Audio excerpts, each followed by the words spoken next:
Prime Minister Peter O'Neill and Police Minister Robert Atiafa were taken on a tour of McGregor Barracks today to witness the practices and preparations leading up to the 2015 Pacific Games by the Special Services Division.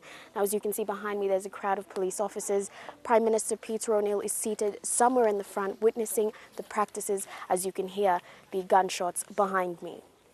Under the command of Superintendent Samson Kua, Director of the Special Services Division, the SSD has been in training over the past 2 months, practicing security procedures for the 2015 Pacific Games. Superintendent Kua said the preparations and practices will continue right throughout the duration of the Games.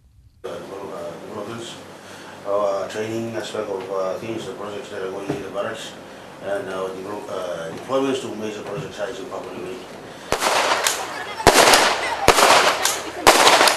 Upon inspection of the SSD's operations, Prime Minister Peter O'Neill dismissed worries and claims of security issues. The maintenance of security for the Games is something that we all know that we have to lift up our performance so that we make also our visitors safe during the period that is spent with us. O'Neill said the government had invested a lot of commitment into building the Games, and the successful delivery of the Games will need the cooperation from Papua New Guinea's disciplinary forces. Mr. Blodesla.